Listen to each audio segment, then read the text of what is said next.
In this endless quest of mine to find some quality, brand new analog horror or internet horror in general, I found something really, really special.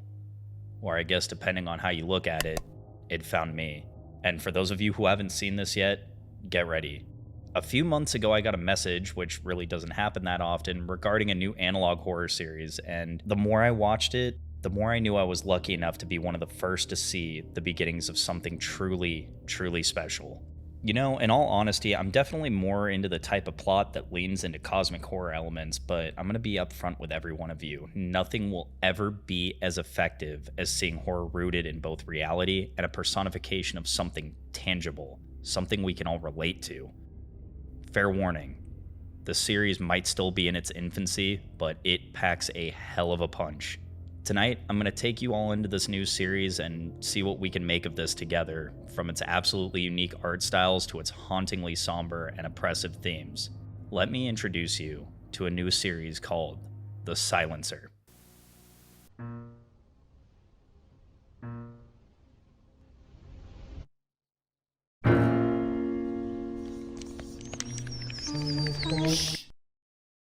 Now, before we even get into this analysis, for those new creators out there, I really hope you guys start going this route. It wasn't until about the second or third viewing that I really realized that this polished and gilded veneer was covering something destined for success, and once again, hit on some pretty dark themes that hit close to home.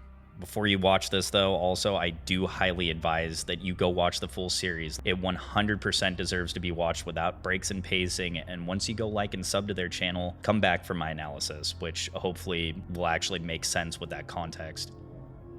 Anyway, let's get into it.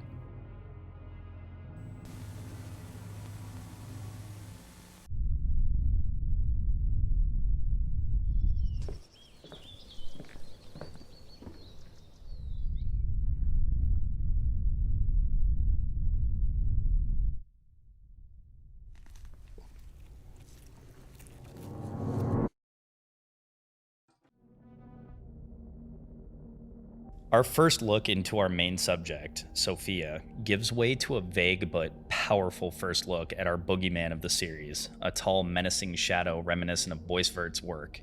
The being also is shown wearing a no mask, something of which I'll talk about later. Without being overly dramatic and ominous, it was a nice touch in line with the themes of the series. As the camera pans, and side note, I love this new point-and-click style fad that's trickling into analog horror, we're introduced to Vicente, Sophia's significant other. Strangely, her pleas and conversations just fall on deaf ears.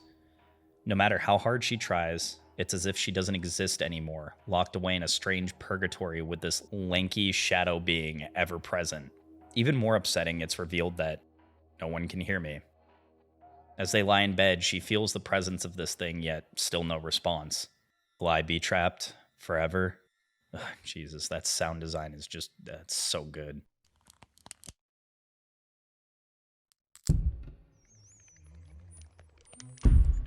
Maybe he'll hear this. Another cut takes us to Vicente doing the dishes, and in another attempt to make her presence known, Sophia smashes the dish down on the floor, only to see that it never happened. The dish, although we plainly see it on the floor shattered in pieces, is still intact and on the kitchen stand. No matter the lengths that she goes to, even as far as scratching "It Wants Me" upon the walls of the apartment, it never works. Every single time she makes a plea to Vicente, begging him to notice this horror stalking her, it just falls on deaf ears. She can't even yell for help either. It doesn't like it when I shout.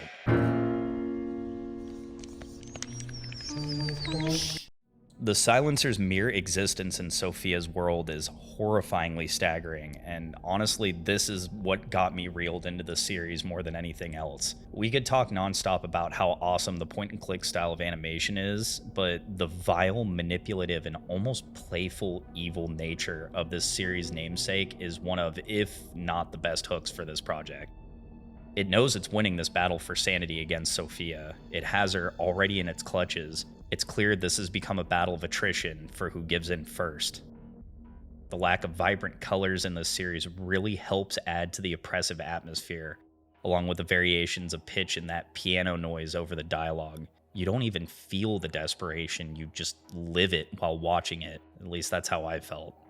As the episode progresses, we also catch two other important things. First of which, on one of the walls, we can see a family photo, of which we'll address that later. The other, which once again lends to the sound design, which I cannot stress enough how effective this is in this series. We've come to find out now that the silencer's influence on Sophia is so strong that it manipulates every single word that she says. Every desperate plea, every cry for help is crudely twisted into hollow, emotionless responses, only made more gut-wrenching with what we can wager are Sophia's mournful cries laid atop them.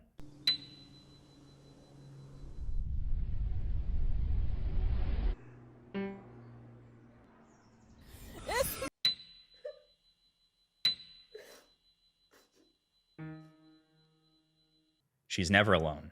It holds her hostage with every waking moment, like she's nothing more than a child's plaything. But she might not have to suffer alone.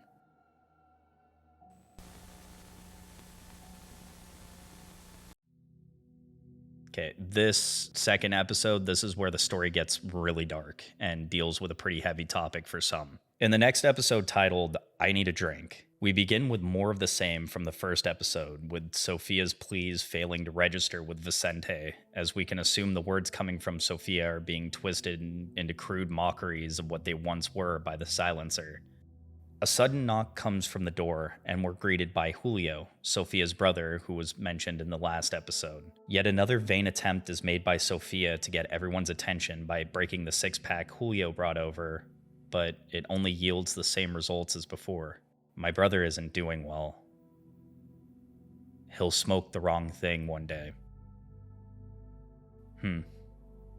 While Sophia is in the grip of this ever-present phantom, Julio is being choked out slowly by the claws of addiction, and soon, we find out why. He changed when Dad died. You know, death is a constant, and we all know it'll never change, but no one, especially a child, deserves to witness something so traumatic and gruesome. While not knowing the specifics of his father's death at this moment, it's clear that Julio was greatly traumatized, covered in blood and frozen in shock, not even noticing his own sister or answering her questions. We come back to the present through Sophia's perspective and notice that Julio is no longer on the couch. While searching for him, she comes across Julio in the bathroom, overdosing, and immediately rushes to Vicente, crying and begging for help. What follows is, well, incredibly distressing.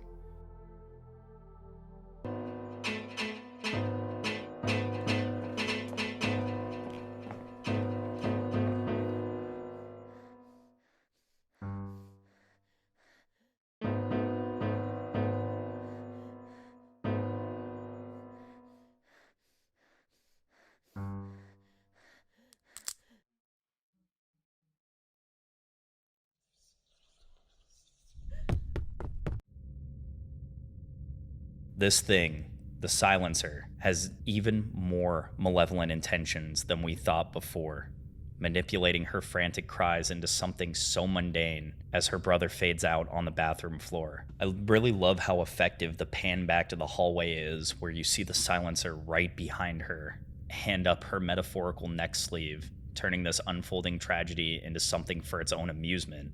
She runs back and begins cradling Julio in her arms, and oddly enough, just after we thought he was unconscious and overdosing, Julio begins heating up the drugs within the tinfoil as the silencer watches from the doorway. In the blink of an eye, he forces it onto Sophia's face. The cut to actual animated footage is really cool, but beside the point, we see as if the veil of darkness is lifted from this world, if only for a minute. Although it seems Sophia's vision is foggy from whatever drugs were forced into her system, we can see what appears to be the first glimpses of sunlight shining through into this once dark apartment, and even hear birds chirping outside. Julio, also seemingly back to normal, apologizes to Sophia and says that he had to do it, because, well, no one has heard me since I was 7.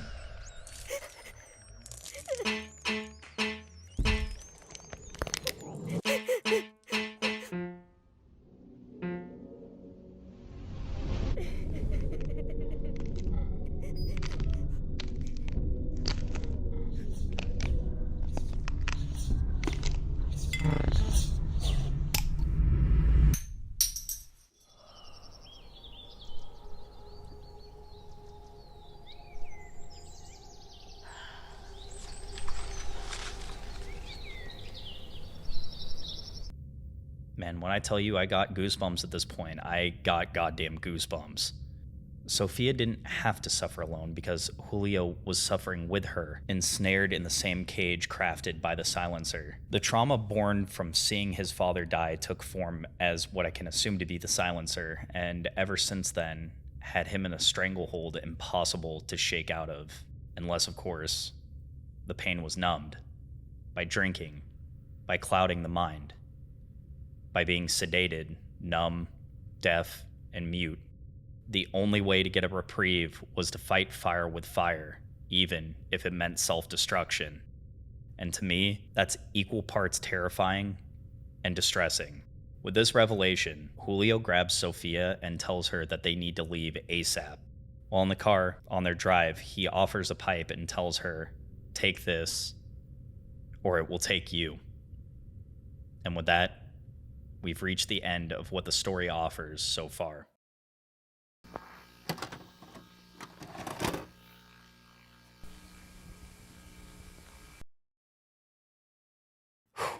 I'm gonna be upfront with y'all, but in 2 episodes, this story hit like a freight train, and it's not the horror that hits the hardest. These themes that the creator weaponized are more tangible than most horror I've seen in a while, and I'd like to get into that before I start hitting these theories, because it's a pretty heavy topic that I think more of us should talk about.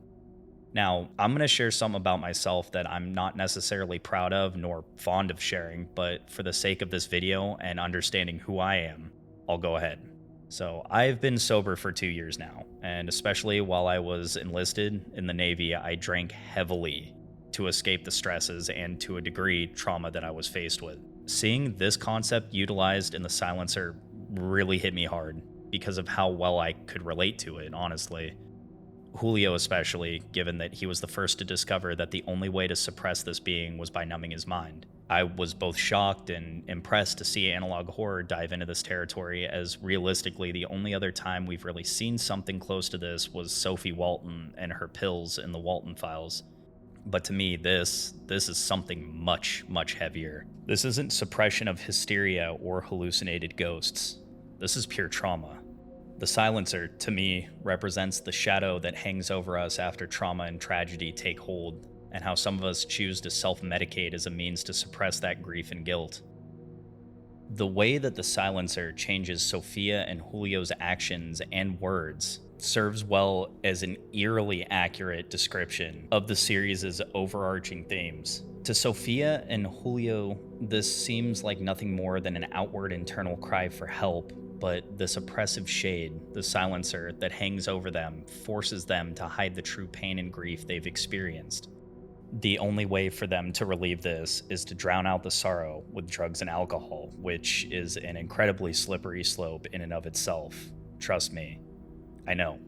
The other side to this, though, is that the grief and similar emotions give way to mental strain. Another thing that popped out to me was the underlying themes of what I could interpret to be mental illness or schizophrenia even. The same thing about the way the silencer manipulates their true words and feelings, to me, is incredibly reminiscent of how some mental conditions are described. And since the two are related, Julio and Sophia, it could be possible that the siblings inherited this tragic disorder, and yet again, in order to cope, they self-medicate. That leads me to believe one of 2 things. So my first theory is that the silencer is an embodiment of their sadness and trauma, and a metaphor for our struggles with self-medication. This demonic figure has haunted them since the death of their father, so it seems, and the only way to make it disappear is by numbing the memory. To me, this is more horrifying than any possible outcome. Something tells me that their father may have committed suicide due to stress or some other external or internal conflict, and the silencer reflects this too upon Sophia and Julio. Should the silencer ever catch up to them, it'll claim them too. However, there's this one little detail I kept latching on to while writing and figuring out this episode. In both Sophia's apartment and their childhood home, there's a family portrait. You can see Julio, Sophia, and I'm assuming their father, but there's one other person we haven't seen yet in this series at all. Their mother. Before diving into my next theory, do you remember how I mentioned that no mask was a nice touch? It's not just the mask, in my opinion, it's the specific no mask that they used. Sorry if I butcher the pronunciation here for a second, but called a ka omote, the mask is used to portray youthful femininity, and I really don't think I need to tell you that this horror is anything closely resembling that at all. Call it a creative choice, but let's remember here, masks generally are used to conceal one's true identity. So, what if the silencer is how they see their mother? What if the mask it wears is symbolic of the curse Julio and Sofia inherited from none other than their mother, hiding its true sinister intentions behind a youthful face of innocence? What if Sofia and Julio's mother is responsible for all of this? The suicide or possible murder, even, of their father, their trauma being suppressed and controlled to the point of having to use drugs.